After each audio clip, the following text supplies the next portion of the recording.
Porque Ele vive, eu posso crer.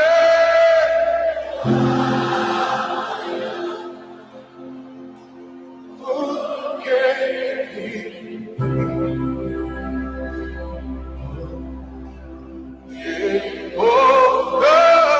A paz do Senhor, amados ouvintes da Escola Bíblica no Rádio, ainda estamos dando aí continuidade à nossa Escola Bíblica, né? Agora com a classe dos jovens, o DEJAD, né? A classe aí que denominamos aqui classe Josué, né? Na nossa Escola Bíblica, e lições muito importantes aqui que falam de exemplos, os bons e maus, né? Tiveram pessoas aí que deram exemplos até ruins, né? Se é que podemos dizer que são exemplos de serem seguidos, né?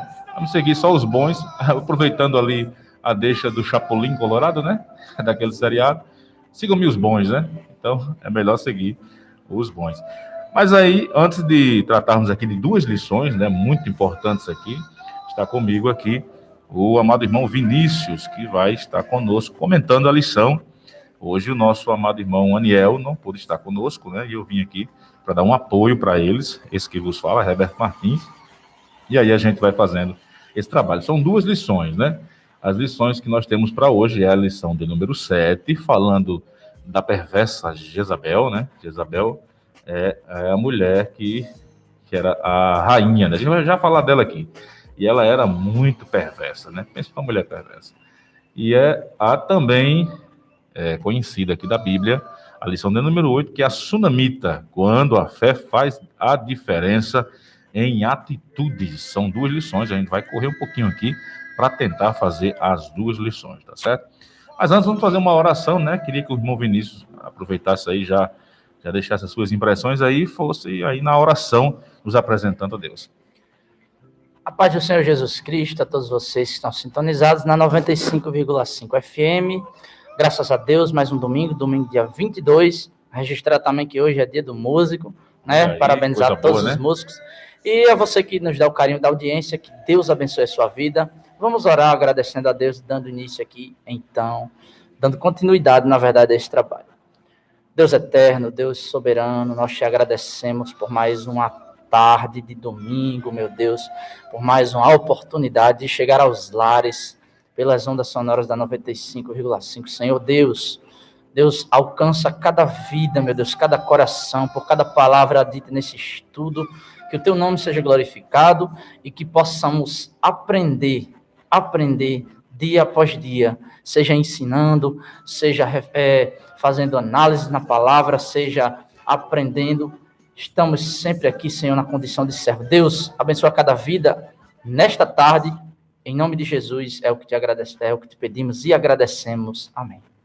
Amém, graças a Deus, né? Vamos já dar continuidade aí ao trabalho, falando da lição de número 7, né? A lição de número 7, que ela é a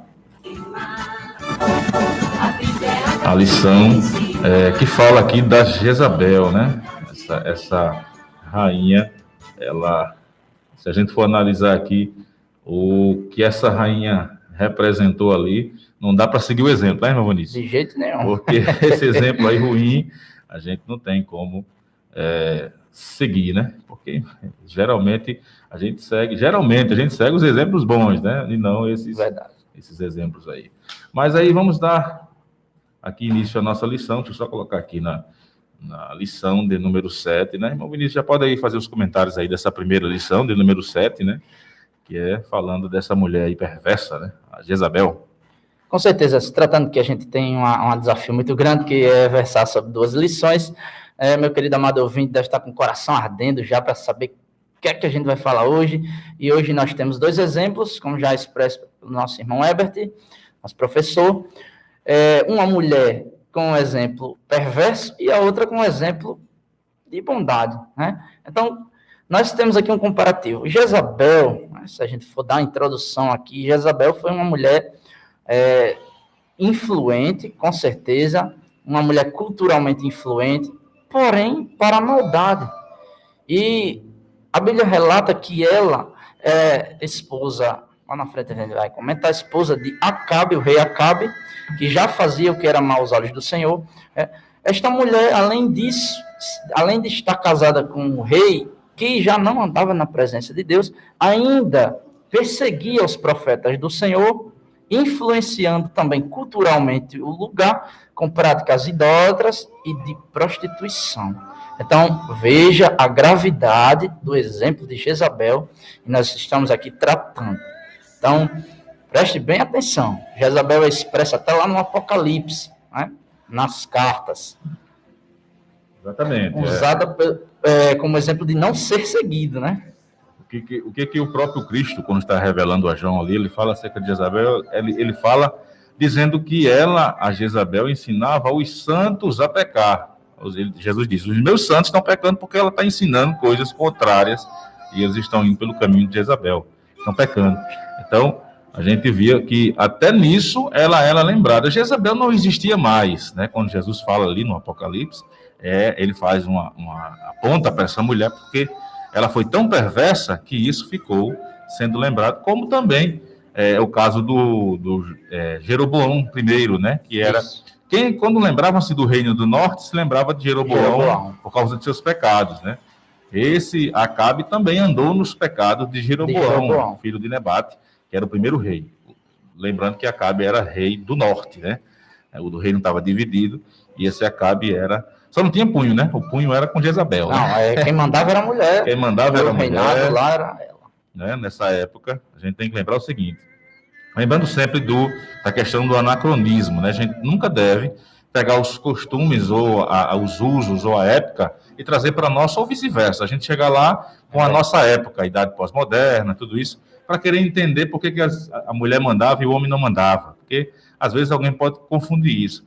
Os irmãos estão falando algo aí, dizendo que ele era comandado pela mulher, como assim, né? Mas é por causa da questão que era da época, né? Realmente, o rei deveria mandar, o rei deveria comandar tudo, ele, o monarca ali, né? O soberano, ele deveria mandar, mas estava sendo manipulado ali pela sua esposa, que era Ciro Fenícia, né? Essa mulher aí era dos Sidônios lá, e ela era filha de Etibaal, rei dos Sidônios. A Bíblia faz questão de destacar o poder de influência negativa que ela tinha, tanto culturalmente quanto dentro de casa, né? Exatamente. Jezabel, por que Jezabel, Cristo fala no Apocalipse que Jezabel fazia os santos pecarem? Porque ela trouxe essa idolatria para dentro de Israel, né? Trouxe isso para dentro, trouxe culto a Baal, levantou ali altares para Baal, fez uma série de coisas que estavam contrárias ali. E aí a gente vê como que Deus lembra, né, dessa transgressão, né, dessa mulher, apesar de ela transgredir deliberadamente, né, ela era uma ímpia mesmo, e o ímpio é aquele que transgride, né, deliberadamente, sabe o que realmente está fazendo, que é contrário a Deus, ele se chama o ímpio, né. Essa mulher não era diferente, né, a Jezabel, ela não era diferente. Deixa eu só colocar aqui na lição a leitura que está aí no livro, na lição 7, né, irmão? Livro dos Reis, capítulo número 16, verso 29 a 33, e também capítulo 19, versículos 1 e 2. Pronto, então, essa é a menção do livro aí, e também a gente vê, não necessariamente agora, mas no segundo livro dos Reis, no capítulo 9, a gente vê que Jezabel deixa de existir, né? A partir do capítulo 9 do segundo livro dos Reis. Mas aqui, enquanto isso, vamos no primeiro, né? Para a gente poder compreender aqui as coisas todas, né? A lição. O nosso texto bíblico está aí, já foi dito, e aí temos a nossa verdade prática aqui, que é... deixa eu ver aqui o texto. Chamamos verdade prática por conta da lição dos adultos, que a gente sempre chama isso, né? Verdade prática, tudo. Isso. E o nosso texto, onde é que ele está aqui? O texto do dia está em segundo livro dos Reis, no caso, né? 9 e 22. E o texto bíblico está no primeiro. Isso.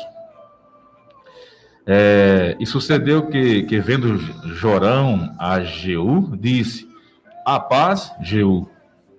E disse ele: que paz, enquanto as prostituições da tua mãe, Jezabel, e as tuas feitiçarias são tantas? Só para a gente entender bem, só no texto do dia a gente Que tem... paz. Que paz eu tenho com Imagina a você. expressão, né, dele. Que paz. Aquela expressão. Que paz, rapaz. Paz é essa? Exatamente.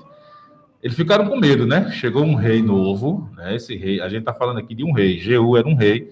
Só para a gente voltar um pouquinho na história, para a gente compreender muito rapidamente, claro, não dá para a gente ir muito longe, mas assim, o profeta Elias, ele estava em uma caverna, e esse profeta, ele estava pedindo a morte por conta da perseguição de Jezabel. Ele havia feito um desafio aos profetas de Baal e venceu os profetas de Baal. Deus recebeu a oferta de Elias e não recebeu a oferta deles porque eles estavam cultuando a Baal e Baal não respondeu. Elias até brincou. Será que Baal está dormindo? Será que Baal não está ouvindo? Será que... Vamos falar mais alto para ver se Baal escuta. Só que quando Elias orou, eles viram que o poder de Deus veio e consumiu todo o holocausto, secou a água que Elias tinha colocado em volta do altar. Ficou bem sequinho. Depois, Elias foge e se esconde numa caverna. O que acontece? Eu quero só situar Jeú aqui nessa história. Quando Elias está na caverna com medo de Jezabel, aí Jeú ainda não está no contexto, mas o próprio Deus fala com Elias, dizendo, o que estás fazendo aí? Faz uns questionamentos a Elias, dizendo, olha, eu tenho 3 serviços para você fazer. São 3 serviços. Esses serviços ungir Jeú, rei de Israel, olha, aí agora Jeú aparece, né? Ungir Jeú, rei de Israel, ungir Azael, rei da Síria. Veja aí que Deus tem poder para colocar reis e tirar reis. Tanto que essa Síria era uma nação pagã e Deus estava colocando um rei lá também, por nome Azael. E depois ungir Eliseu, sucessor de Elias. Pronto, então essas 3 tarefas ele tinha que executar. Aí agora a gente vê nesse texto do dia que Jeú já está no contexto. Para quê? Para eliminar a casa de Acabe, né? Elias fez isso aí, se bem que quando a gente vê no contexto, Eliseu completa os serviços, né? Porque como Eliseu foi ungido por Deus para ficar no lugar de Elias, ele automaticamente cumpre aí todas as coisas depois de Elias. É tanto que Eliseu mandou um recado para Jeú, mandou um menino lá dizer o recado, deu um grito lá no meio da reunião de Jeú, dizendo, você é o rei de Israel, e corra. Foi desse jeito, basicamente isso, né?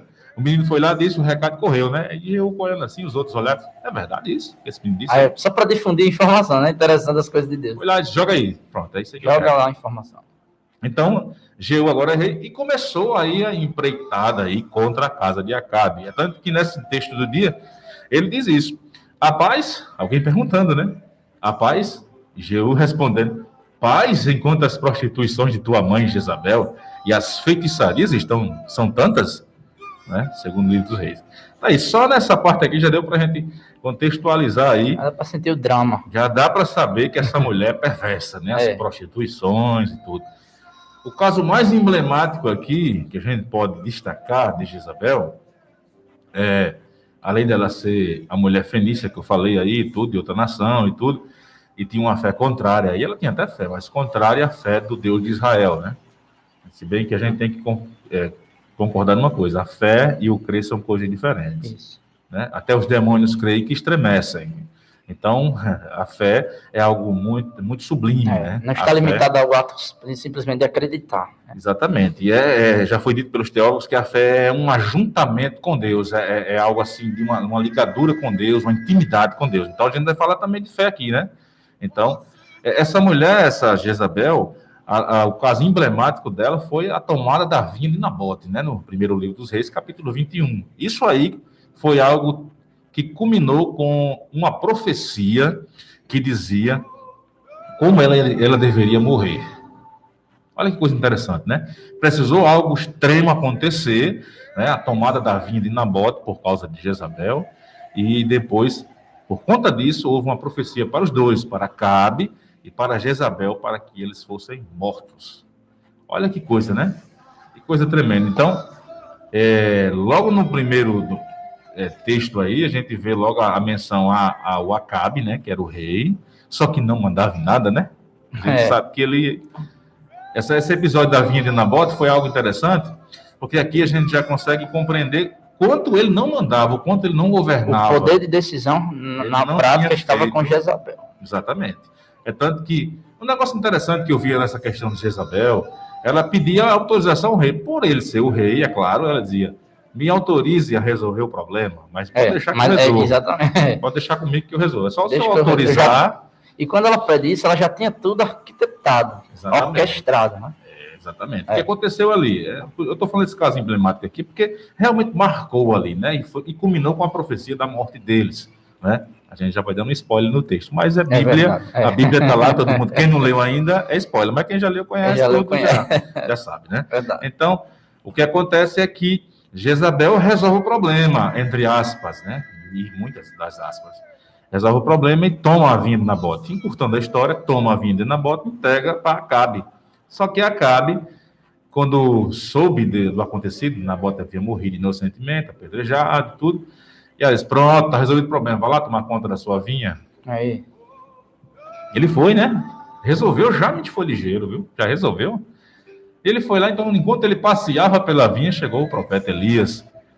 Olha, tem muita gente que fala essa frase que Acabe falava, mas não sabe, assim, exatamente o contexto da frase.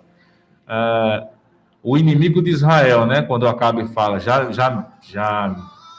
me encontraste, inimigo meu, você é o perturbador de Israel. Aí Elias responde, não, quem está perturbando Israel não sou eu. Quem está perturbando Israel é você. Aí ele vai e profere a profecia contra Acabe. Porque quem lê o texto aí do primeiro livro dos Reis, capítulo 21, sabe que Acabe tomou a vinha de forma inapropriada, de forma leviana até, com testemunhos de Belial e tudo, testemunhando coisas que não aconteceram, né? Pelo menos 2 testemunhas, e ele toma, e aí, por isso ele perde a vida, não naquele momento, mas em uma batalha, né? Ele perde a vida. Então Jezabel fez tantas coisas, e mais essa que culminou aí com a morte dos dois, claro, em momentos diferentes, né? Não é isso, meu Vinícius? Então, isso e foi em momentos diferentes. Jezabel morre bem depois, né? Primeiro Acabe acerta as contas aí, Deus acerta as contas com ele depois. E depois acerta as contas com a Jezabel, né? Mas falando dela, essa mulher fenícia aí, né? Uma mulher com fé para o mal. Existe isso? Será que existe gente com fé para fazer o mal? E agora eu me lembrei do seu programa de dificuldades bíblicas, né? E agora? E agora, como é que nós ficamos aqui nessa situação? Fé para o mal? Como assim, né? Uma mulher fenícia. Era Jezabel, né? Jezabel tinha origem fenícia. Ou em outros textos diz assim, Ciro fenícia, né? Um povo que havia se dedicado à construção de embarcações e ao comércio, né? O trabalho deles com a púrpura lhes rendeu recursos e fama. Então eles eram muito famosos aí, né? Por conta do comércio e tudo isso. Só para contextualizar o povo dela aí, né? Mas na verdade a mulher que saiu desse povo era realmente uma mulher muito perversa, né? Então, continuando aqui, a fé dela para o mal, realmente existia essa fé para o mal? A fé de Jezabel. Pois é. E aí, irmão Vinícius, o que você acha? É isso mesmo? Ela foi criada ali na cultura dos fenícios e sua adoração a Baal, que ela trouxe para Israel, né? Certamente lhe foi ensinada na infância. Então, isso era ter fé? Pois é, a dedicação que ela tinha para fazer o mal era impressionante. Então, assim, se tivermos uma dedicação no sentido inverso, será bom para nós. Porque, pense, ela fazia de tudo, planejava de tudo para que as coisas acontecessem a seu bel prazer, e a maldade estava nela. A dedicação é chamada também de fé para o mal. A dedicação que ela tinha em fazer maldades, em provocar, em influenciar, era muito grande. Então, assim, um exemplo bem averso ao que a gente prega, né? O que o nosso autor também está querendo dizer aqui, que existia realmente uma fé no que ela cria, né? A fé dela talvez fosse isso do nos crer. Deuses, isso. No crer nos deuses. No crer dela, nos deuses. Né? Principalmente o que é mencionado, que é Baal, né? Tinha outros, mas eles mencionam Baal, que significa Senhor. Baal, Senhor para eles, para os fenícios, né? Já o Senhor para os israelitas tinha um outro sentido, mais abrangente e tudo, que era o Yod-He, Vav-He, né? Que é Senhor, que até nas nossas Bíblias não aparece Yod-He, Vav-He, porque é hebraico, mas aparece Senhor com todas as letras em maiúsculas, em caixa alta, que é para a gente compreender que ali é realmente o Senhor, e não um Senhor qualquer, que nem Baal aí e outro, né? Então, Aqui a gente vê que Jezabel tinha sim uma fé, mas uma fé num Deus ali que era dos pagãos, né? E que era um Deus com D minúsculo, né? E não o Deus de Israel. Só que ela trouxe isso. As portas de Israel foram abertas para ela por causa do casamento. Eles acertaram Com o casamento com Acabe, né? Rei de Israel, do Reino do Norte.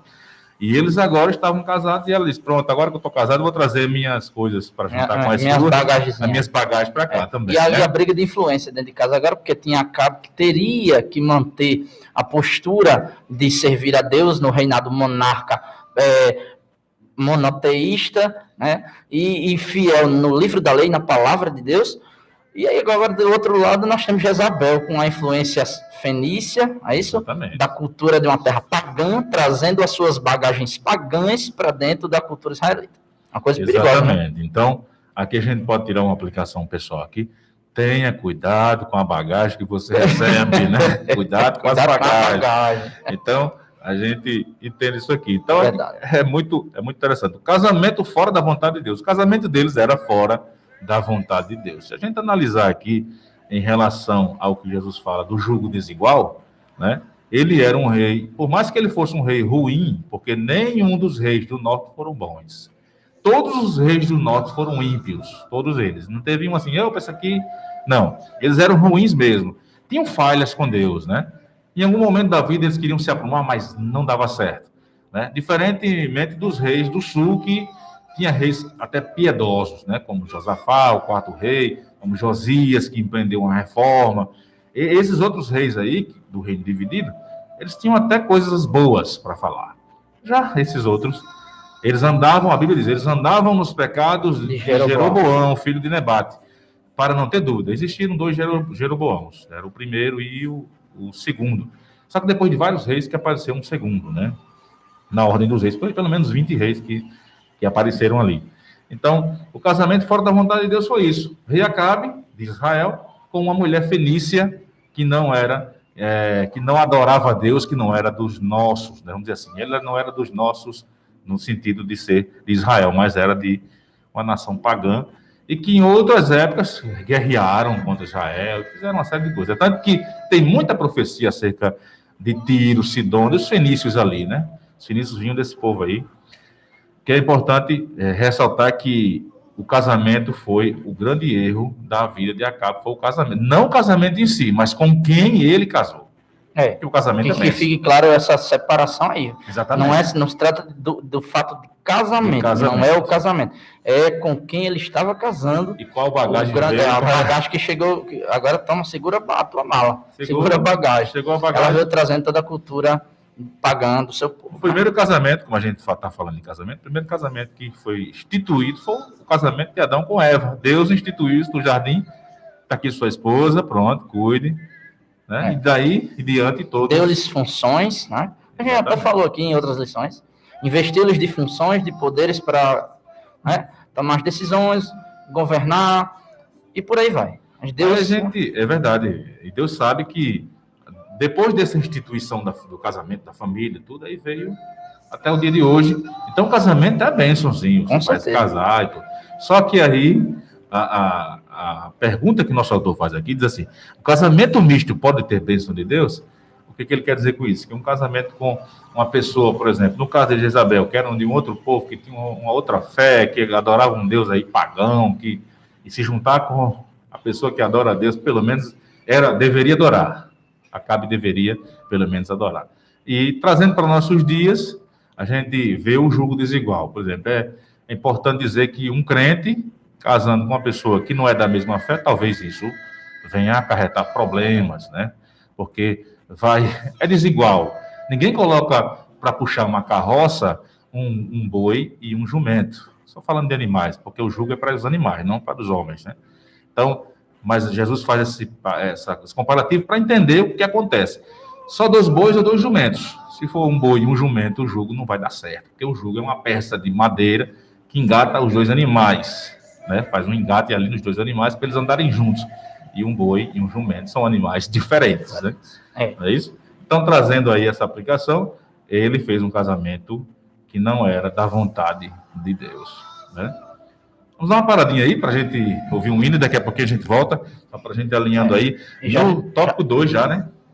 A gente deve correr aqui com ela. Sua influência em Israel, a influência de Jezabel em Israel.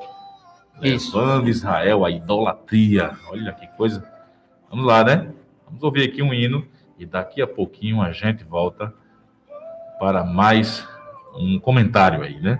Vamos ouvir aqui o Imutável. Oferecer esse ensino aí a uma pessoa lá na rua, na nossa rua, Feliciano Tetel, disse que estava na audiência, a Joaninha, se não me falha a memória, mulher de Bodão. Então, Sim. Deixar aqui esse alô e deixar essa dedicação dentro para ela. Ela conheceu minha voz e disse, estou ouvindo a rádio. E aí, deixando esse alô para ela. Aproveitando também, queria mandar um abraço todo especial para a Rua São Pedro aí, as ruas de Macau, em especial a São Pedro, por conta que minha sogra mora na Rua São Pedro, meu sogro, e ele diz, olha, a gente escuta o programa A também. gente tem uma viu? grande audiência ali. É verdade, então a gente vai ouvindo. Um grande abraço aí para Maria e Cicinho na Rua São Pedro.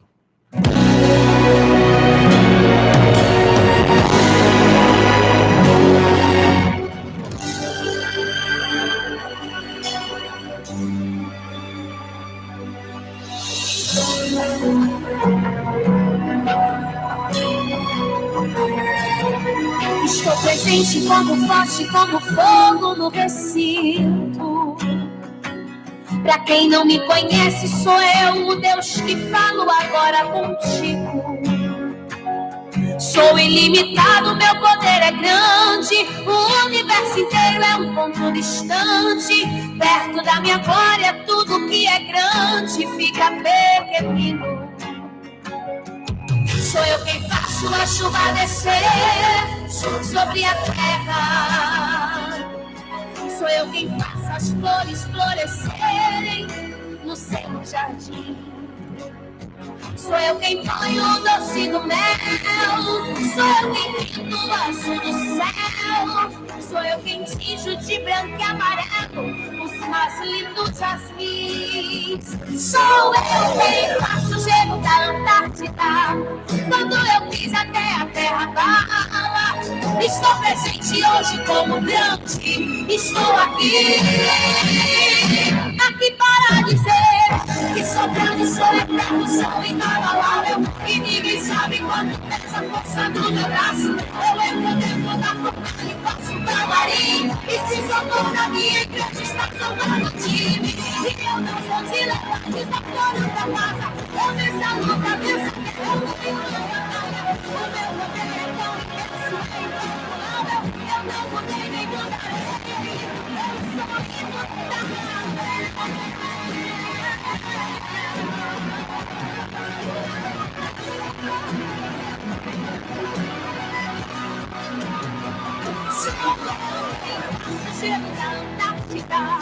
Quando eu fiz até a terra bala. Estou presente hoje como grande. Estou aqui para dizer que sou grande, sou eterno, sou inabalável. E ninguém sabe quanto pesa a força do meu braço. Eu entro dentro da fornalha e faço um camarim. E se socorro a minha igreja está sobrando de mim. E eu não sou de levar desaforo pra casa. Eu venço a luta, venço a guerra, eu não tenho batalha. O meu poder é tão imenso, é incalculável. Eu não mudei nem mudarei. Eu sou imutável.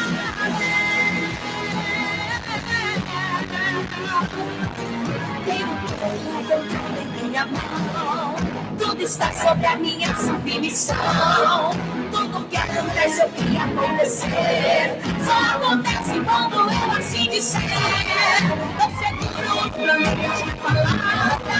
Eu não preciso de estradas de prata para proteger meu corpo. Se eu soprar como teu filho desaparece. Eu sou eterno, infalível, imortal. Soberano, soberano, general. O poder é impossível pra mim. Mas se você sabe como Deus está aqui para dizer que sou grande, sou eterno, sou inabalável. E ninguém sabe quanto pesa a força do meu braço. Eu entro dentro da fornalha e faço um camarim. E se souber que a minha igreja está sobrando de mim. E eu não sou de desaforos da casa. Eu deixo a luta, vejo a guerra, ganho a batalha. O meu poder é tão imenso, é incalculável. Eu não mudei nem mudarei.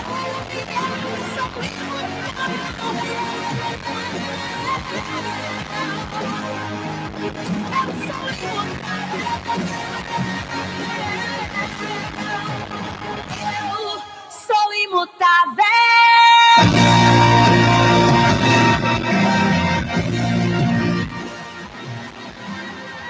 Meio-dia e 50 minutos.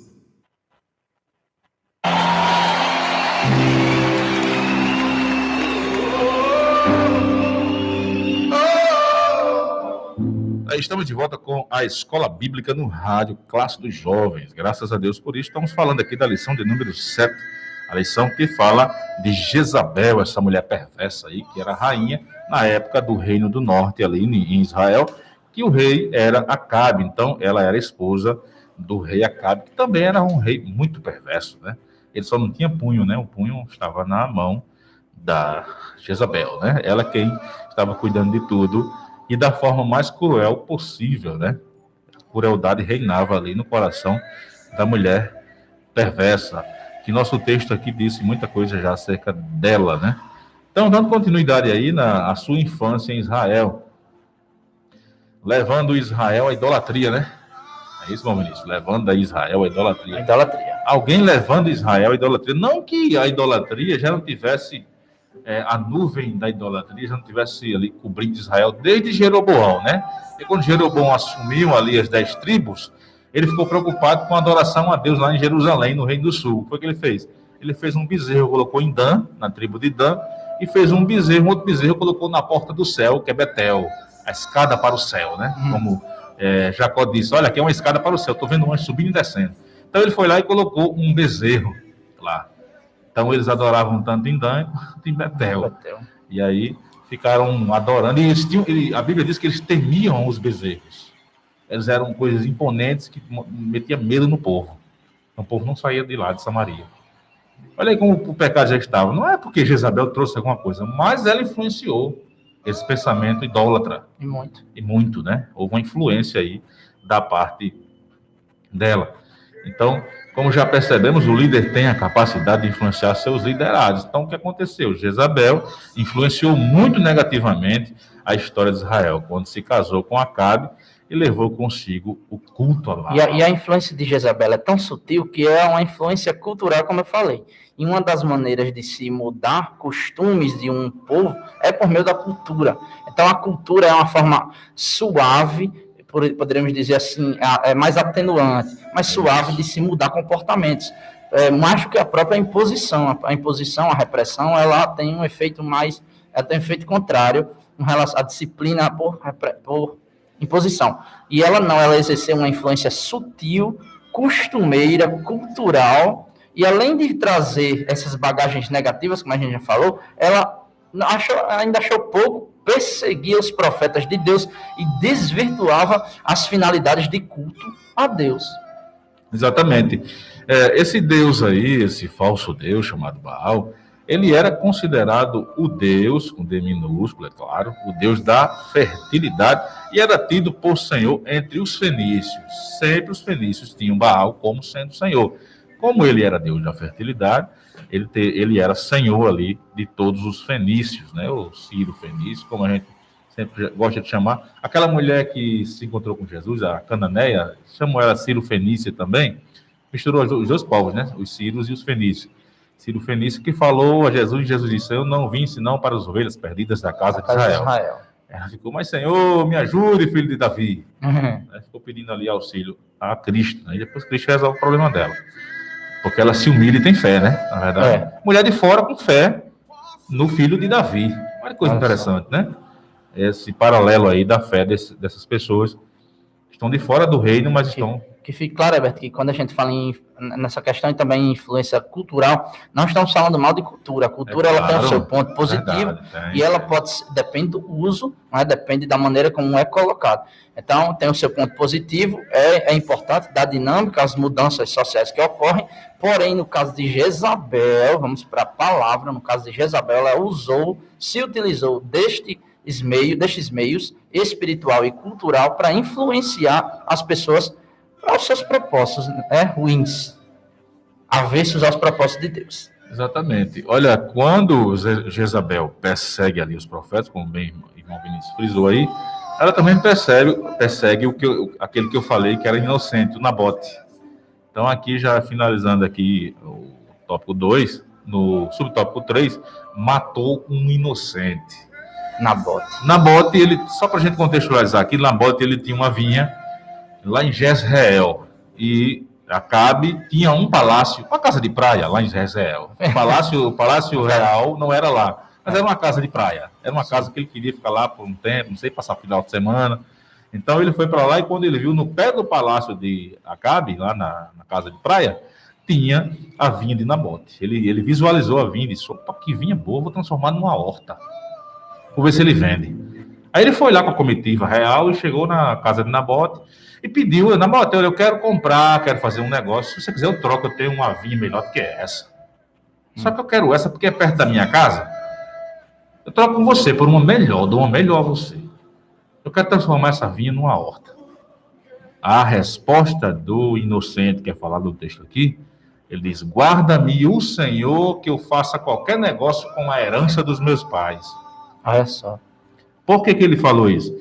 Porque existia uma lei, a lei do jubileu, né? Existia um jubileu dentro de Israel, que era 50 anos, a terra não era de ninguém, a terra era arrendada pelas pessoas, a terra pertence a Deus. Então, passava-se 50 anos sendo dono, entre aspas, daquela terra, mas depois teria que se devolver a terra, né? E ficava cuidando, plantando, colocando vinhos ali para funcionar, deixando a terra produtiva. Deixando a terra produtiva, mas é uma terra tipo emprestada. Ninguém podia fazer negócio com a terra. Só que Acabe foi para casa e ficou muito ruim, não quis comer. Aí é onde Jezabel chega e diz, o que é que tu tens que estás tudo aí sem querer? E o pessoal quando está pregando, alguém já ouviu, faz até a expressão, o que é que tu tem, Acabe? Jezabel chega para ele, para de choro. Querendo, né? Então Acabe já olhando para a parede lá, deitado numa cama, né? Todo sem, assim, não tinha vontade de comer. O que é que tu tens? Não comes pão, né? Disse, não, aí ele vai contar a história, né? Que queria a vinha e não deu certo. Aí ela disse, governas tu como propriedade de Israel? Pois é. Deixa que eu resolvo. Me dê autorização, me dê o seu sinete, eu vou mandar cartas para os anciãos de Jezreel, dizendo que Acabe blasfemou contra o rei e contra Deus. Olha só, a duas coisas que seria morto por apedrejamento. Por apedrejamento. Ela usou a lei contra... o inocente. Arranjou, o que a lei de Moisés dizia? Ela seguiu a lei de Moisés. O que a lei de Moisés dizia? 2 pessoas que são testemunhas tem que ter. Ela conseguiu 2 que a Bíblia chama de filhos de Belial.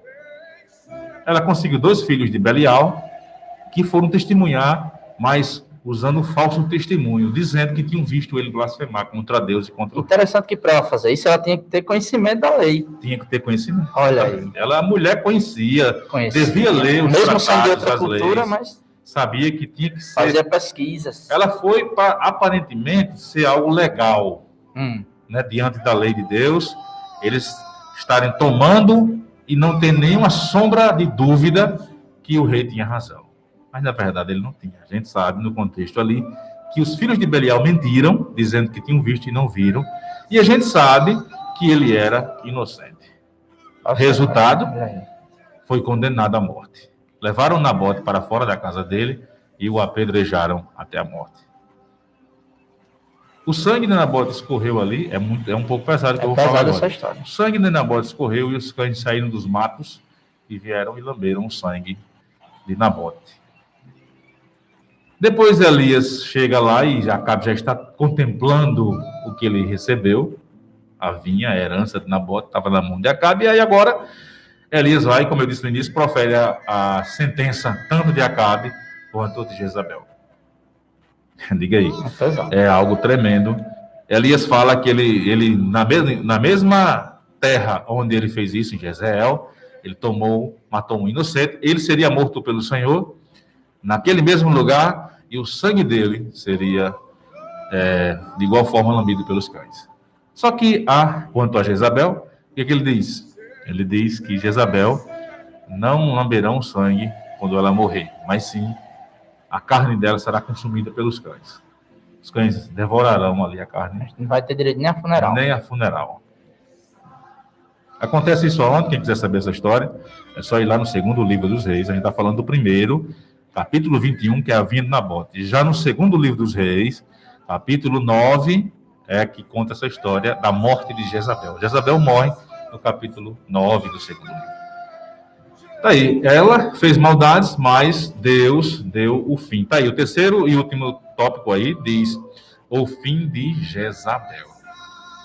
Pode dar continuidade aí, irmão Vinícius, que a gente vai só participando. E aqui o texto bastante narrativo, né? Trazendo a sentença de uma mulher que teve uma influência negativa dentro de um território que deveria andar nos passos, nos caminhos de Deus. Então, quando Deus fala, meu amigo, através de alguém, Deus fala de fato, ele vela para cumprir com sua palavra. Então, Elias disse profeticamente o que ia acontecer com Acabe e com Jezabel. E assim foi. Então, ela foi responsabilizada, ela foi penalizada pelas suas ações desastrosas, atrocivas. A gente usa todo tipo de palavra aqui que não presta, porque as ações, palavras negativas, porque as ações de Jezabel foram, sim, atrocivas, foram ações assim que não condiziam com a palavra. E ela teve o seu preço, não é? Às vezes alguém chega, eu vou fazer isso porque não vou ser pego, eu não vou ser investigado, não vai acontecer nada comigo. E começa a fazer atrocidades, tudo que não convém, tudo que vai contrário à lógica, né, da honestidade, né, tudo que vai contrário à lógica do bem. Então, achando que não vai ser pego, quando na realidade está montando a própria arapuca. E o que foi o que aconteceu com Jezabel? Ela mesmo colheu aquilo que plantou. E eu gosto sempre de usar uma frase que eu ouvi que diz o seguinte: o plantio é facultativo. Você planta, você pode plantar, você pode não plantar. Você planta uva, você planta laranja, né? Sabendo que vai colher aquilo que plantou. Mas a colheita é obrigatória. Alguém pode nunca colher, mas vai colher. Exatamente. É a lei que chamamos aí semeadura. Da lei da né? semeadura. A lei da semeadura. Planta feijão, colhe feijão, planta arroz, colhe arroz. E não planta feijão e colhe arroz, né? E então, o tópico diz que ela sim, e ela foi morta segundo a palavra do Senhor. Alguém lê assim e veio o texto do meio para o fim de, mas como é que pode? Como é que uma mulher teve sua carne comida pelos cães, nem um funeral teve, e desconhece o que foi que aconteceu, né? O que foi que houve, quais foram as suas participações negativas no tocante a Israel. Então, para a gente finalizar, né? Exatamente. Olha, a negatividade da Jezabel ficou na história, né? Ficou na história. É tanto que quando chega no livro de Apocalipse, que fala de escatologia, doutrina das últimas coisas, o próprio Cristo glorificado fala com João dizendo que Jezabel ensinava ali, por conta disso, ela ensinava a Israel, os meus santos, a pecar. Ela viu tantos milagres na presença de Elias clamando a Deus, o fogo descendo, fogo consumindo aquele altar ali, viu que todos se ajoelharam na presença de Deus. Elias deu uma ordem e matou os 450 profetas de Baal, matou na hora ali, no mesmo instante. Eles foram mortos. E o povo se voltou para o Deus de Israel, que estavam todos voltados ali, com as costas para Deus. Se voltou. Quando Jezabel viu isso, disse, opa, estamos em perigo. Olha aí, olha o povo como é que está. Vamos dar um jeito em Elias. Pediu a Acabe para tirar a vida de Elias quando ele foge.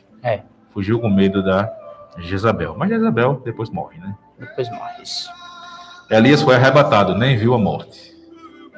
Elias foi arrebatado com hora marcada, uma carruagem para simbolizar tudo, um rodamuinho, né? Uma capa caindo, Eliseu pegando e batendo no Rio Jordão, o Rio Jordão se abre. Uma coisa assim, coisa tremenda, Deus, né? Então, só Deus, né? E outra que tinha 7.000 que não se dobraram para Baal, dentro do povo, escondidos. Deus não podiam aparecer. Quando você pensa que não há mais representante de Deus, Deus tem os seus. Exatamente. Que falam a verdade em seu nome, né? Que falam segundo as palavras do próprio Deus de fato. Aí, a gente concluindo a primeira lição de número 7, vamos já, só ouvir um hino e a gente volta. Conclusão, Jezabel serviu a um falso Deus, esse Baal que a gente falou, influenciando Acabe para que o culto a Baal fosse o culto de Israel. E não trocou o seu Deus, mesmo vendo o Deus de Israel intervindo na natureza e operando milagres. Por causa de sua impiedade, foi julgada pelo Senhor e entrou para a história bíblica como um exemplo a não ser seguido. Pronto, a aplicação é essa. Exemplo a não ser seguido. Se ela era rainha, era, mas não era uma rainha digna de alguém imitá-la. É ler a história dela e fazer tudo o contrário. Tudo Exatamente. inverso dela. Isso aí, vamos dizer, que seja um mapa para você. Não quer errar? Olha esse mapa aí, você não vai errar por esse caminho aí. Você vai acertar o caminho, né? Então, tá aí.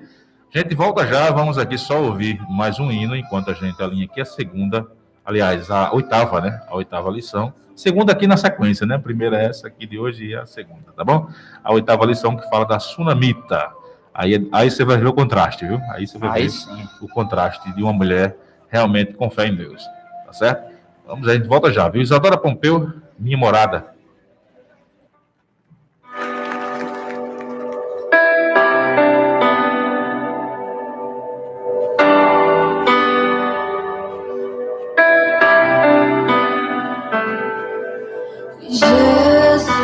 Jesus, cadê você? Jesus, pode entrar. Jesus, só vou ficar se você vier. Se você vier. Olho para mim e vejo um pequeno mortal. Olho para dentro e penso, não quero ser igual. Olho para as minhas mãos, cansei do natural. Olho pro meu coração, eu busco o sobrenatural de Deus.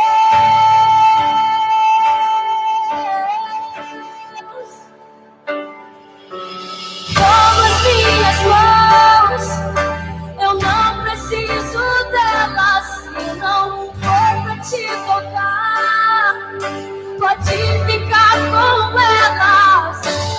Como meu coração, eu não preciso deles, se não for pra te sentir. Tira-me de mim,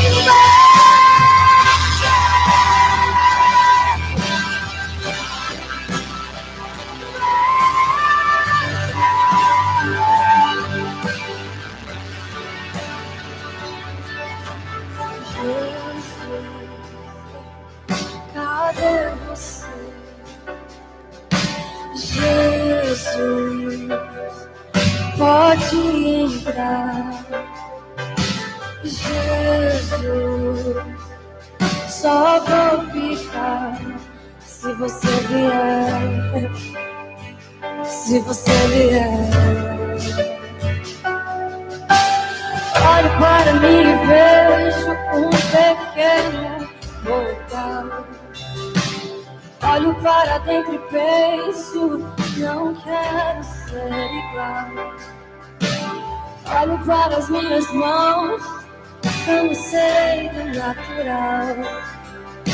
Eu olho pro meu coração, eu busco o sobrenatural de Deus.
a gentle majesty. Eu encontrei minha morada, eu amo minha morada. Aí, estamos de volta com a Escola Bíblica no rádio, né? Graças a Deus. Olha esse hino da Isadora Pompeu, muito bonito, né? Adorando a Deus aí, a adoradora do Senhor, Isadora Pompeu. Vamos voltar aí. Agora a lição é a lição de número 8. A sunamita, quando a fé faz a diferença em atitudes, né? Olha a coisa boa, né? Texto dia. E ela disse ao seu marido: eis que tenho observado que este que passa sempre por nós é um santo homem de Deus. Só nesse texto aqui já dá para a gente entender o testemunho de um homem de Deus, como deve ser, né? É isso, meu Vinícius? É, desse jeito. Então, segundo o livro dos Reis, capítulo 4, versículo 9, isso aqui foi bem um pouco antes da morte de Jezabel, né? Jezabel morre no capítulo 9, esse aqui é o capítulo 4, ela ainda está disseminando aí as idolatrias pelo meio do mundo, né? Ela só morre no capítulo 9. Se bem que a gente não pode considerar também a ordem cronológica sendo nesses capítulos, que às vezes acontecem coisas, né? Ela já pode até ter morrido aqui, a gente não sabe, mas a narrativa é no capítulo 9 de Jezabel, né? Mas aqui a gente agora muda o tom para a sunamita, a mulher que realmente tinha essa fé aí, né? E aí, pode ir avançando aí. Vamos aqui o texto do dia, né? Que diz o seguinte, está no segundo livro dos Reis, capítulo 4, versículo 9. E ela disse a seu marido: eis que tenho observado que este que passa por nós é um santo homem de Deus.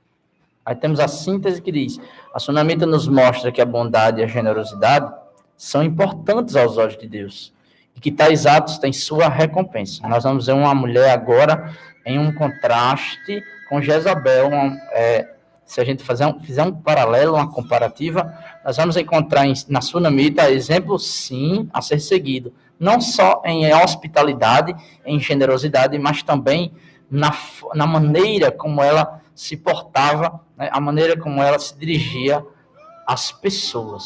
Olha que coisa interessante é a vida dessa sunamita, né? Uma mulher bondosa, uma mulher hospitaleira, uma mulher grata pelo que possuía, uma mulher de atitude nas horas difíceis, porque é difícil você ter atitude em horas difíceis. Agora eu falei um paralelo aí, né, sobre a dificuldade.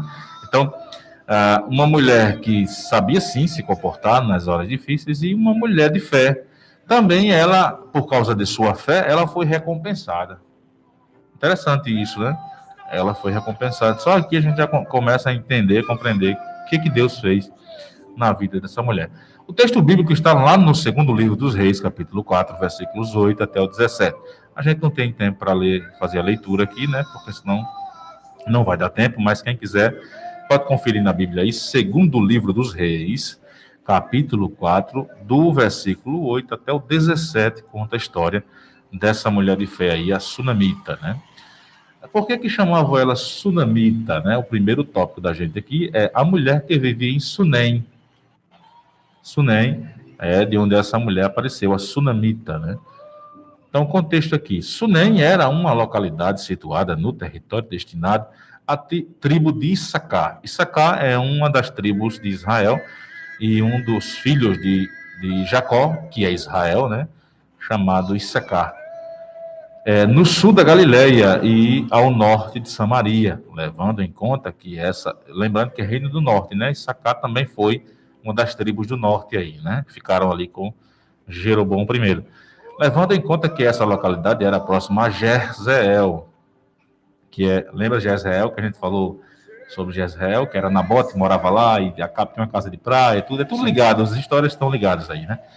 Pode-se entender que Sunem não estava distante dos acontecimentos que antecederam o ministério de Eliseu, né? É provável que Sunem fosse um lugar que tivesse espaço para a permanência de grupos grandes de pessoas, pois o reino, né, o reino de Saul, o reinado de Saul, após a morte de Samuel, os filisteus se acamparam em Sunem para atacar os hebreus, naquela que seria a última guerra que Saul participaria antes de se matar, antes de tirar a própria vida, né? A gente já falou sobre ele aqui, né? Logo nas primeiras lições falamos sobre o rei Saul e como ele veio a morrer, né? Então, uma mulher com recursos e atitudes acolhedoras. Pode dar continuidade aí, irmão Vinícius. Subtópico 2 do tópico 1, uma mulher com recursos e atitudes A acolhedoras. Bíblia vai dizer que ela tinha, em termos financeiros, as condições dela no seu ambiente, né, a sua casa, eram muito boas. Então, além disso, ela também tinha, isso se estendia, ela tinha também recursos interiores muito abastados, porque ela tinha dentro de si uma forma de tratar as pessoas diferente. Então, quando o homem de Deus passa, o santo homem de Deus, que é o profeta, ela reconhece, eis que este é um santo homem de Deus, e só observa isso, né, quem dentro de si tem condições de observar, né? Porque, na verdade, se a gente for olhar que coisa ruim, tudo, coisa ruim a gente vai observar. Se a gente for olhar as coisas simplesmente pelas óticas negativas, coisas negativas virão, né, e inundarão a nossa mente. Mas ela reconheceu no profeta, no santo homem de Deus, que ele tinha procedimento, sim, né, que não estava ligado aos milagres, nem estava ligado à espiritualidade, né, nem nada disso, nem o resultado dos milagres, mas que estava ligado à sua postura, né, quando ele passava. Então, é coisa interessante. É interessante que, como a gente sabe que a mulher era abastada, ela tinha condições, o marido também. Primeiro, o que foi que ela fez? Ela chegou para o marido, expôs a situação que ela tinha observado e via que esse homem passava, né, constantemente por ali, indo e voltando. E ela diz: meu marido, ela disse que a gente faça aqui um ambiente para ele ficar, botou uma mesinha para ele, uma cama. Vamos hospedar esse homem aqui, né, que esse homem é um homem de Deus. Então, esse homem passou a ficar ali no quartinho. A gente mais tarde vê o que acontece. Deus faz algo tremendo ali, né? Naquele contexto ali, daquele homem está ali, o homem de Deus. Olha, o detalhe importante é que Eliseu, tinha pessoas que Eliseu ia lá e falava diretamente. Tinha pessoas que Eliseu nem queria falar, porque ele mandava só o recado de Deus. Mandar um mensageiro. Vou mandar um mensageiro aqui. Existia um menino chamado Geazi, que era esse que fazia essa ponte aí, às vezes, para entregar mensagem, né? Isso. O mensageiro, porque naqueles tempos ali tinha muito isso, né? Hoje a gente tem os correios, né? Naquele tempo era alguém que ia. Tem o WhatsApp, né? E o WhatsApp tem hoje uma série de coisas aí que a gente, naquele o tempo, recurso. Imagina se fosse naquele tempo. Naquele tempo era nos pés. Tem que ir correndo. Tem que ir correndo, viu? Cuidado para não cair, vai correndo aí. Então essa mulher tinha esse recurso e ela viu que aquele homem era um santo homem de Deus, Eliseu. Ele ficou agora sendo hospedado pelaquela família ali, né? Pelo aquele casal ali. E eles estavam agora num ambiente melhor, né? Porque talvez ele não tivesse ali, como ele viajava ali, né? Naquela região de Sunem ali, e ele estava agora num lugar, tendo um lugar para pousar, né? Para ficar um tempo, para descansar, para meditar. Essas coisas todas, né? A maior característica dela é essa aí, a hospitalidade, né? A generosidade. Ou seja, ela recebia vários benefícios e ela não conseguia ficar só para ela passava essa generosidade adiante.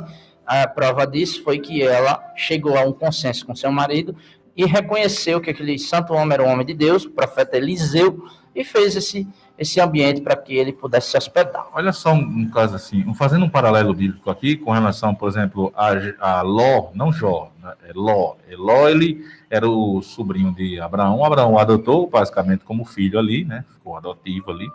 E Abraão tinha ele sim como filho. E ele tinha, naquele caso emblemático aí da Bíblia, que os anjos foram para Sodoma, onde ele morava, e Gomorra, anunciar o juízo. E as pessoas queriam ter até relações com os anjos ali, né? De forma ilícita ali, com anjos, né? Com aqueles anjos muito bonitos que estavam ali. E aí eles disseram, não, eles estão sob o meu teto, a lei da hospitalidade. Isso já era observado nos tempos muito antigos, né? E essa mulher agora tinha essa questão da hospitalidade. No livro dos Juízes também tem falando acerca da lei da hospitalidade. Tinha que ser cumprido, isso era algo tremendo. Quando alguém era hospedado em casa de alguém, de uma família, por exemplo, eles tinham total responsabilidade pelaquela pessoa. No caso de Ló, os anjos queriam tirar os anjos de dentro da casa de Ló à força. Chegou ao ponto de Ló dizer, não, isso aqui não pode porque eles estão debaixo do meu teto, é a lei da hospitalidade. Interessante isso, a gente analisar o que essa mulher fez? Essa mulher, como ela era de Sacar, né, lá, essa cidade aí, a tribo, né, e Sunem, que era a cidade, ela tinha essa observância aí da lei com relação à hospitalidade, né? Algo tremendo da parte de Deus, e hospedou ninguém menos que um profeta, né, que o santo homem de Deus. E aí, mais tarde, a gente vê o milagre e a adversidade, já no tópico 2, né? Um cômodo para o profeta. Isso aí a gente já falou, né? Esse cômodo aí para o profeta, ele fez um quartinho, botou uma mesa, botou uma cadeira, botou, né? Preparou o ambiente, botou, né, uma lamparina. Se fosse no tempo aqui da gente, a gente chamava lamparina, né? Candeeiro, né? O candeeiro aí. Na casa da minha avó tinha vários candeeiros. A gente controlava a chama numa pecinha lá. Muito interessante. Mas ela colocou teve todo o cuidado com o homem de Deus, né? Estendendo a sua prática ali sobre a hospitalidade. A Sunamita, seu esposo, constrói um cômodo onde o profeta poderia descansar. Pronto, aí já deu para a gente compreender que eles deram ali pousada para o homem de Deus, né? Eles agora estavam ali com esse homem. Só que a casa dela era sem filhos. Lembra que eu falei aqui família? Porque eu já estava dando um spoiler do que ia acontecer, né? Eu estava dizendo que, chamando eles de família, o casal, porque mais tarde a casa deles teria alguém mais, além do profeta e eles. Um filho, né? Então aí, ó, no subtópico 2 diz, uma casa sem filhos. Pode dar Era a maior falta que tinha, né? Foi observado isso pelo moço de Eliseu, né? Porque assim, ela se sentiu, ela fez isso não esperando nada em troca, mas Eliseu, ele tinha assim esse desejo de retribuir à mulher, a sunamita, esse favor. Então, se chegou à conclusão que na casa faltava algo que eram filhos, não tinha, né? Só era ele. Mulher tinha condições, a mulher casada, bem casada. Socialmente bem abastada. Estava tudo certo. Em termos de convívio, só faltava os filhos. Não aí o Eliseu, o profeta de Deus, pergunta ao menino, o que podemos fazer por essa mulher? O que podemos fazer? Essa pergunta de ouro, né? Ela não fez esperando nada em troca. Que se fique claro aqui. Porém, o profeta, vendo isso, ele sentiu-se na necessidade de retribuir este grande favor. Então, a generosidade dela, da sunamita, trouxe o profeta o desejo de retribuição. De retribuição. Falou, né? E aí veio a profecia do filho, né? Foi profetizado que ela iria, sim, gerar filho. Então, o homem de Deus aqui, ele pergunta a ela se havia algum favor que gostaria de receber, né? Do rei ou do chefe do exército. Sendo ela abastada, né? A sunamita entendeu que não precisava de nada da parte do profeta. Olha, não, eu estou hospedando você, mas não precisa de nada, aqui está tudo certo. Habito no meio do meu povo. Querendo dizer o seguinte, aqui a família aqui, a gente vai, cuida de tudo, não falta nada, dá tudo certo aqui. É verdade, é uma coisa tremenda aí que a resposta dela, né? Porque alguém podia dizer, já que é um homem de Deus, eu vou pedir aqui logo uma bênção, né? Pedir logo alguma coisa aqui, e ele vai fazer, porque ele é de Deus. Não, ela disse, olha, tudo certo, eu tenho tudo, tá tudo certo, não quero nada do senhor não, tudo tranquilo. Importante, né? A gente ter esse exemplo aí, né? Dessa mulher respondendo ao homem de Deus, né? Uma pergunta tão tremenda. Só que depois a gente vê no contexto, né? A gente não pode ler muita coisa aqui, porque a lição é grande, mas a gente sabe que o menino aparece. Ela fica grávida, né? Ela é abençoada por Deus, porque veja que nos tempos antigos as mulheres elas eram abençoadas quando elas tinham filhos. Eles entendiam, vamos chamar de teologia, a teologia que era naquela época, eles entendiam que Deus só abençoava aquelas pessoas que tinham filhos, e os outros, as mulheres que não tinham filhos, tinham algum problema, estava amaldiçoada, alguma coisa. Então isso corria por toda a região. Então, é tanto que Ana, a mãe de Samuel, pede um filho a todo custo. Eu quero um filho, dá-me um filho, porque senão a minha adversária aí tem vários filhos, é abençoada, e eu não sou abençoado. Então ela vai e pede, né? A mãe de Samuel, e Samuel, ela diz, se o filho vier, eu entregarei para o Senhor. Interessante isso, né? O primeiro filho, tanto que ela queria, foi entregou. O caso de Ana. Só que depois, aqui na sunamita, depois que ela tem um menino e tudo, aí no subtópico 3 diz assim, o filho morre. E agora? Recebeu a bênção e agora o filho morreu? como em nossos dias a perda de um filho é sempre traumática. Quantas pessoas não passam por isso, né? Quantas Isso. pessoas não passam por isso, perdendo filhos? O caso de Jó, que a gente estudou hoje pela manhã, perdeu 10 filhos. A gente está falando de um. Jó perdeu 10. No mesmo dia, e ainda num dia marcante, que era o aniversário do primogênito. O primogênito estava aniversariando, convidou os irmãos para participarem da festa. Morreram, todos no mesmo dia. Se você perde um filho, já é traumático, já você nunca esquece. Eu já vi pessoas perderem filhos assim, pessoas do convívio da gente, amigos da gente, que eles ficavam assim, desnorteados, não sabiam mais nem o que estavam falando, se calavam às vezes. Eu vi pessoas, amigos meus, que se calaram quando perderam o filho. Não queriam mais conversa com ninguém, se isolavam. Então imagina agora como é que está a situação dessa mulher. Um filho que ela não estava pensando, depois esse filho vem, não estava pensando que teria. Esse filho vem da parte de Deus, é abençoado, né? Esse casal tem esse filho, depois esse filho morre. E agora, o que é que ela faz? E mais interessante é a estrutura emocional que ela tinha. A ponto de chegar e se fazer a seguinte pergunta, que chegaram para ela. Vai tudo bem? Vai bem contigo? Vai bem com teu marido? Ela disse, vai tudo bem. Vai tudo bem. Mas na realidade não estava bem. Aí ela disse, vai tudo bem? Vai tudo sob controle, porque ela tinha uma estrutura emocional impressionante de lidar com as situações. Perdeu o filho, né? E agora ela não disse o problema dela para ninguém, a não ser para aquele que poderia chegar a Deus para resolver. Isso. O homem de Deus, né? Ela disse, agora eu tenho que ir lá e dizer ao Eliseu, o homem de Deus, que o filho agora está morto, né? Agora. Ela pegou o seu menino, cuidava dele. Já estava até grande já ele. Tá aí o menino crescido. E agora a sunamita passou por essa situação com um agravante. Perdeu o único filho que tinha. Diferente de Jó, que tinha 10 filhos, mas perdeu todos. Essa mulher agora perde o único filho. Pela sua postura de generosidade, recebeu de Deus a oportunidade de ser mãe, desenvolvendo um amor natural, materno, para com seu filho, aquele que a gente falou, se apegou à criança. A Bíblia não diz quantos anos tinha o menino quando morreu, mas fala que viveu um tempo suficiente de crescer. O menino já era crescido, viveu um tempo suficiente, a Bíblia diz, de crescer. Se expressar deixando a mulher em um desespero. Na hora que o menino morre, a mulher fica desesperada, mas quando sai na rua, ninguém percebe. Ninguém percebe. Isso é que é interessante.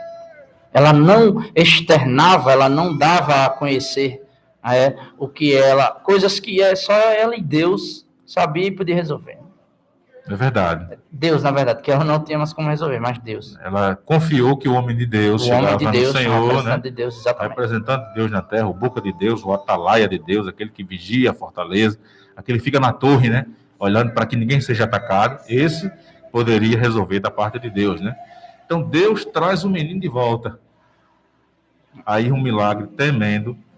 Detalhe importante da vida de Eliseu é que Eliseu, mesmo depois de morto, um homem caiu sobre seus ossos e reviveu. E interessante ali. E outro detalhe interessante é que o menino ressuscitou no mesmo lugar em que a mulher pediu para ser construído um lugarzinho para Eliseu. No mesmo quartinho que o profeta estava hospedado, né? O menino dela ressuscitou. Isso é interessante. Uma coisa de Deus tremenda.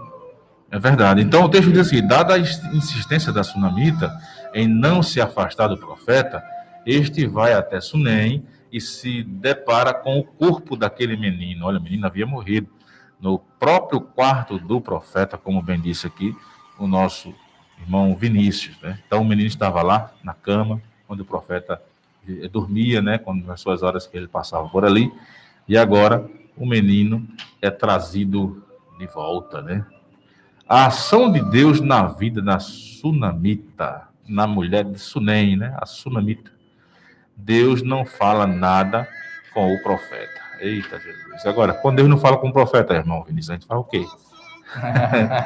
O atalaia não está recebendo nada da parte de Deus. Aquele que vigia ali, aquele que fala por Deus ali, aquele que fala o que Deus quer que fale, não está mais falando, né? Deus não fala mais com ele. E agora? O que a gente pode entender disso aqui? Um dos pensamentos correntes sobre os profetas era o fato de que Deus falava com eles a todo momento. Quando acontece esse episódio, Deus vai e se cala, né? E agora, hein? Quando Deus não fala... Lembrando que existe um período na Bíblia chamado período interbíblico, né? O período interbíblico, ele é um período que fala acerca do silêncio de Deus. Deus não fala. Entre o final do Antigo Testamento e o início do Novo, existe essa lacuna aí de mais de 400 anos. E agora, né? Então, a gente sabe que, só para resumir, a gente não tem mais tempo, né? Só que a gente sabe que Deus, ele resolveu o problema dela e trouxe o menino de volta através de Eliseu, não é isso? Isso. Através de Eliseu, o menino chegou, voltou à vida, né? Isso aí é um milagre tremendo, né? Mais tarde a gente vê o Filho de Deus, o maior representante de Deus na Terra, o maior profeta que já existiu, o maior homem que já existiu na face da Terra, o Filho de Deus, o próprio Deus encarnado, o Verbo, o Logos de Deus, agora também faz milagres de trazer pessoas de volta, como trouxe Lázaro, né? Trouxe Lázaro, trouxe o filho da viúva de Naim, trouxe a filha de Jairo, trouxe muitos outros. A Bíblia, João disse que se fosse registrado o que Jesus fez em todos os livros, não caberiam. Não dava para a gente levar, ficava impossibilitado de levar tantos livros. Nem numa carroça grande dava para levar tanto livro, né? Então, isso aí era apontando para os milagres que Jesus iria fazer quando viesse com o seu ministério, né? Então, aqui a gente vamos encerrar a nossa lição dizendo que aquela mulher de fé continuou tendo fé e com seu filho de volta. Não é isso? Graças a Deus, foi verdade. Isso mesmo. Não temos muito o que falar, o final é final feliz. Com né? certeza. Foi diferente de Jezabel, que o final dela foi horrendo. Triste. Foi Dessa triste, aqui não. mas dessa não, essa foi feliz. Uma mulher generosa, hospitaleira e teve a resposta de Deus. Tá aí, então, nós temos aqui o final da nossa lição, com a graça de Deus. Louvado seja aquele que vive, que reina para todos sempre. E aí nós vamos ter, já anunciando a lição do próximo domingo, né? A gente já começa a semana aprendendo a palavra de Deus, que vai ser a vida de José, aquele fazendo a diferença, aceitando a Jesus. Esse José aqui é o pai de Cristo, né? Que seria o pai de Cristo, o pai que adotou ali, né? Que era o pai adotivo, porque Cristo vem de Deus, Cristo é filho do Espírito Santo de Deus, a sombra do Altíssimo cobria Maria, e o santo que nasceria seria de Jesus, chamado ali o Emanuel, né? Deus conosco. E esse José, vamos contar a história dele, né? Próxima semana aí, início da semana, a gente começa. É isso? Vamos fazer uma oração encerrando aí nossa escola bíblica no rádio. Graças a Deus pela audiência. Queria mandar um abraço todo especial para os nossos ouvintes aí em Macau, na região salineira, até aonde esta rádio alcança, e também através do aplicativo que o mundo inteiro alcança, né? Porque através da internet, onde tiver uma internetzinha lá, o pessoal vai conseguindo ouvir a gente, tá certo? Então, que Deus vos abençoe. Amantíssimo Deus e eterno Pai, obrigado, Senhor, por mais esta oportunidade de estarmos aqui, encerrando esse trabalho para a honra e glória do Teu santo nome. Continua abençoando a nós todos, irmão Aniel, irmão Vinícius, que são os professores dessa sala. Continua abençoando o irmão Ayrton, aqui superintendente, nosso pastor Reginaldo Aleste Luna. Restaura todas as coisas aí que ainda precisam, sim, meu Deus, ser restauradas nas vidas das pessoas que estão aí ouvindo a nossa rádio. Restaura os lares, chega nos lares com teu cuidado, chega trazendo os filhos de volta. Deus continua nos abençoando, em nome de Jesus. Amém.